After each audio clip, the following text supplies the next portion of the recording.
Pesantren, antara feodalisme dan perbudakan. Ketika gedung Al-Hazini di salah satu pesantren besar roboh, perhatian publik seketika tertuju ke sana.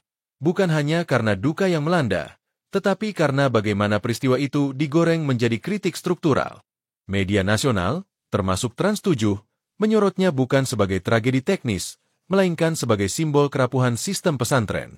Tayangan yang menyinggung soal relasi kiai yang kaya dan santri yang miskin kembali membuka luka lama. Tuduhan bahwa pesantren masih hidup dalam bayang-bayang feodalisme. Padahal, bagi kalangan pesantren, relasi itu bukan feodal, tapi fidyah spiritual, yakni pengabdian yang lahir dari rasa cinta dan hormat. Namun bagi dunia luar yang menilai segalanya dengan kacamata rasional modern, pemandangan santri menyapu halaman kiai, menyiapkan makan, atau mencium tangan dianggap tak ubahnya sistem kasta. Inilah dua dunia yang bertemu tapi tak pernah benar-benar memahami bahasa satu sama lain. Menariknya, kritik terhadap relasi ini tidak datang hanya dari luar pesantren. Dari dalam sendiri, seorang ulama muda dengan cara berpikir logis namun tetap tawadhu. Beliau pernah menyinggung fenomena kiai yang meminta santri menjadi hadim, pembantu rumah tangga, bukan karena kebutuhan belajar, tapi karena alasan berkah. Kadang ada kiai nyuruh santri jadi hadim di rumahnya, katanya supaya dapat berkah. Tapi kalau sudah disuruh ngurus rumah, kapan santrinya belajar? Kritik ke dalam ini juga menyinggung fenomena kiai yang menerima amplop santri dengan ringan tangan, tanpa menyadari bahwa bagi santri itu mungkin hasil ngirit makan nasi 2 hari. Dalam logika beliau, adab bukan pembenaran untuk eksploitatif. Kiai sejati harus sadar bahwa santri datang mencari ilmu, bukan mencari status sosial. Dan kalau cinta sudah berubah menjadi beban sepihak, maka adab telah bergeser menjadi feodalisme. Namun di sisi lain, Gus Kautsar memberikan pandangan yang sama tajamnya, tapi dari arah berbeda. Menurutnya, mereka yang menuduh pesantren feodal gagal memahami logika cinta dan adab. Hari ini santri kena isu baru maneh memperbudak santri. Yo ngalah. Wes ya. Sugih kleru melarat diiles-iles, saiki dina kena tambahan lek wis dadi kiai memperbudak. Yo ngalah. SPW. Cocok ya? Wes, aku wis daripada ngrasani wong akeh. Yo angel, Pak. Pancen angel. Angel. Sebabnya ngeten nggih nuwun sewu, bagi kami para santri, bagi kita-kita yang santri yang kebetulan paham betul dengan santri, ada beberapa hal yang memang saya tidak bisa paksakan untuk semuanya untuk memahami itu semua. Khususnya itu kan masalah nuwun sewu apa yang terjadi tenggene syuhada'i Al-Khazini. Diawali dari sana kan? Diawali kecelakaan atau musibah yang sangat luar biasa yang dialami saudara-saudara kita yang di pondok pesantren Al-Khazini.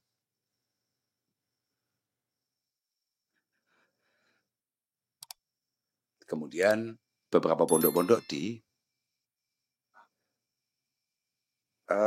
komentari atau disoroti terkait beberapa hal yang dianggap menyimpang oleh mereka, diantaranya adalah perbudakan.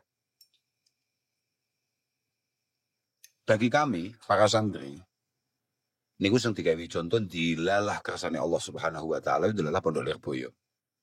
Tonggone awake dhewe. Pondok paling gagah se Indonesia. Dilalah kersane Allah.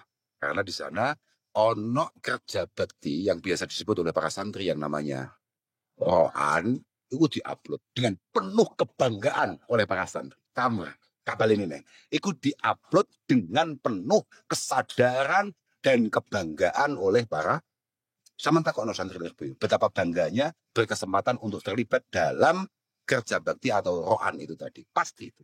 Dan itu ada di setiap otak dan pikiran semua santri. Yang ternyata hari ini otak-otak model santri-santri Lirboyo, santri-santri kayak awake dhewe ini dianggap otak-otak kosong. Otak-otak sing gak jelas. Paham gak? Maka akan sangat sulit bagi kita untuk menjelaskan bahwa cara gampangan ini loh, Pak. Jadi awake dhewe arep menjelasne dawuh ana abduman allamani walau ana abduman allamani walau harfan wahida itu sulit, paham? Kita semua ini sebagai para santri, itu memang budak daripada beliau-beliau para masyayikh. Aku koyok sering ngomong tuh, bahwa kami-kami ini punya kiai-kiai, lisadatun min izhim aqdamuhum fauqal jibah. Illam akun minhum falifi hubbihim aizzun wajah. Bahwa kami ini memang punya guru-guru, punya kiai-kiai yang mohon maaf, kami sangat rela. Ya memang sekosong itu otak kita, setolol itu otak kita para santri. Jadi aku juga iso jelas nih gini wong-wong kui. Dan saya juga gak pengen menjelaskan apapun kepada mereka yang kebetulan bukan santri. Iki aku mek cerita tok, hanya untuk pengingat bagi kita para santri. Kamu ndak usah panik, karena memang kita ndak perlu menjelaskan itu. Selain kita nggak punya kemampuan menjelaskan, memang kita ndak punya kewajiban menjelaskan. Karena kita ini punya satu keyakinan bahwa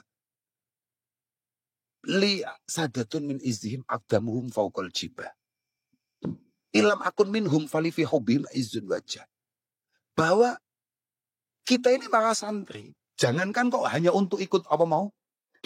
Rohan, beliau jalan saja. Ketika kepala kita diminta untuk menjadi pijakannya, maka kami akan letakkan itu semua. Santri yang mengabdi bukanlah budak, tapi pencari barokah. Mereka tahu, kuntu, abdan liman, alamani harfan wahidan. Aku adalah hamba bagi orang yang mengajarkanku satu huruf ilmu. Bagi orang luar, itu mungkin tampak seperti perbudakan. Tapi bagi santri, itu bentuk kehormatan. Mereka ingin hatinya tersambung kepada ilmu, bukan cuma otaknya. Pandangan ini menegaskan bahwa pengabdian santri bukan paksaan sosial, tapi kesadaran spiritual. Sama seperti murid-murid Imam Syafi'i yang rela berjalan kaki ratusan kilometer demi mencatat satu pelajaran dari gurunya. Sama seperti sahabat yang mencucikan pakaian Rasulullah bukan karena diperintah, tapi karena cinta. Disinilah inti perdebatan antara pesantren dan masyarakat modern, adab melawan rasionalitas.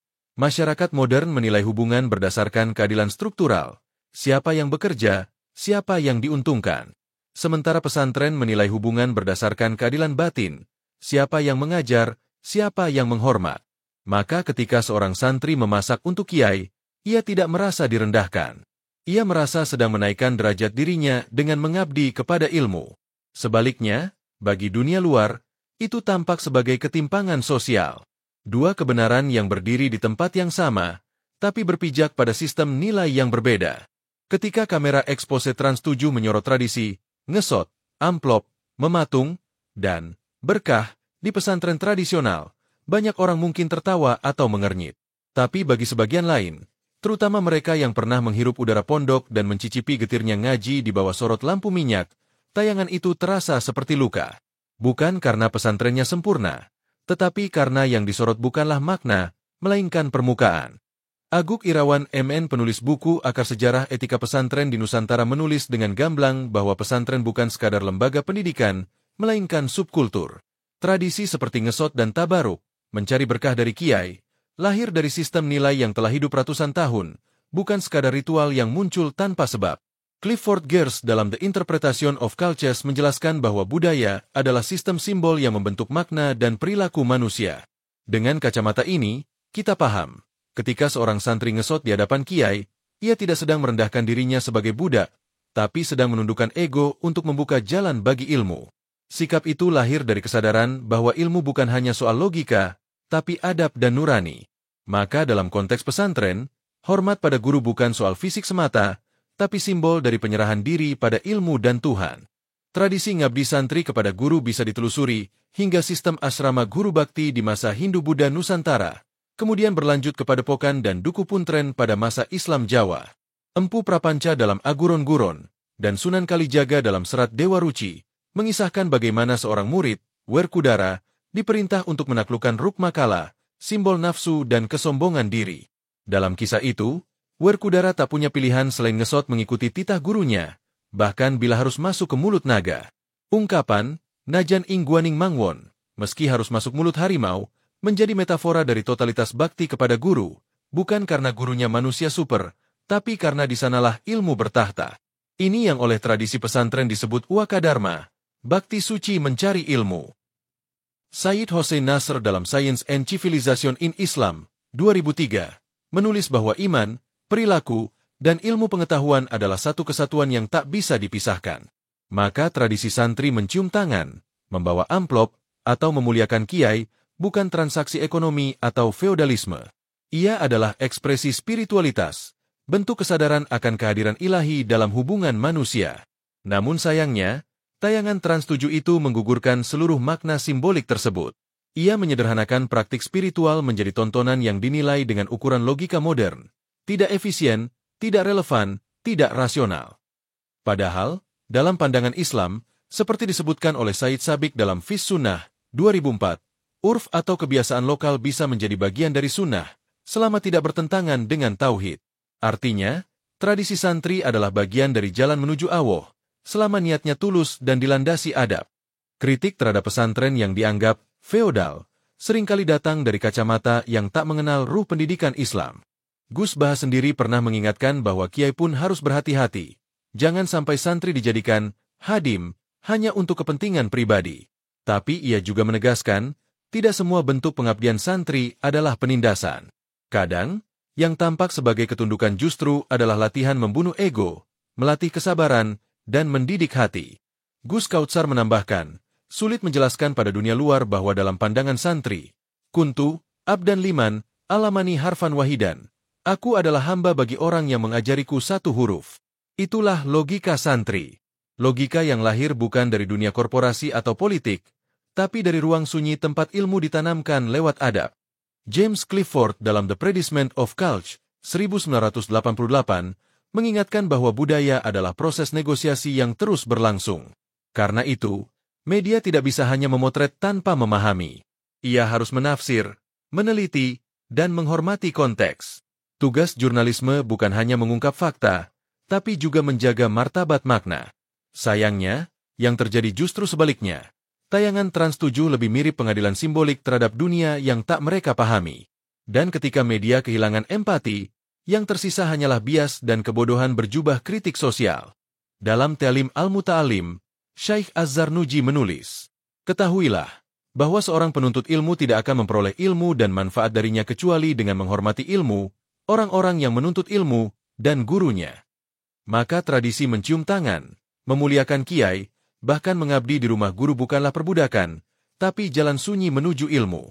Modernitas mungkin menertawakannya, tapi bagi para santri, disitulah letak kebebasan sejati. Bebas dari keangkuhan, bebas dari ego, bebas untuk tunduk pada kebenaran. Dan barangkali, yang paling perlu belajar dalam kasus ini bukanlah para santri, melainkan kita, yang terlalu cepat menilai sesuatu sebelum menundukkan kepala. Lalu, apakah pesantren perlu berubah? Tentu saja, iya. Dalam hal keselamatan, transparansi, dan manajemen. Gedung harus kokoh, fasilitas harus aman, dan tidak boleh ada santri yang dirugikan. Namun dalam hal adab dan penghormatan, pesantren justru jangan berubah. Karena di dunia yang semakin keras kepala dan kehilangan empati, pesantren masih mengajarkan pelajaran tertua, bahwa rendah hati bukan kehinaan, dan mengabdi bukan kekalahan. Rasulullah bersabda, sebaik-baik manusia adalah yang paling bermanfaat bagi manusia lainnya. Dan juga, barang siapa merendahkan diri karena Allah, maka Allah akan meninggikannya. Dalam dua sabda ini terkandung keseimbangan yang indah, rendah hati tanpa direndahkan, berkuasa tanpa menindas. Itulah yang diajarkan pesantren, dan itulah yang sering gagal dibaca oleh dunia yang sibuk menilai dari permukaan. Maka ketika dunia luar menuduh pesantren feodal, mungkin yang sebenarnya sedang mereka lihat adalah sesuatu yang belum mereka pahami, sebuah peradaban batin. Santri bukan budak, kiai bukan tuan. Keduanya terikat dalam simpul ilmu dan cinta, yang tidak bisa diterjemahkan oleh algoritma, rating, atau mikrofon berita. Jika ada yang roboh di pesantren, maka yang harus dibangun bukan hanya gedungnya, tapi juga jembatan pemahaman antara nilai dan zaman.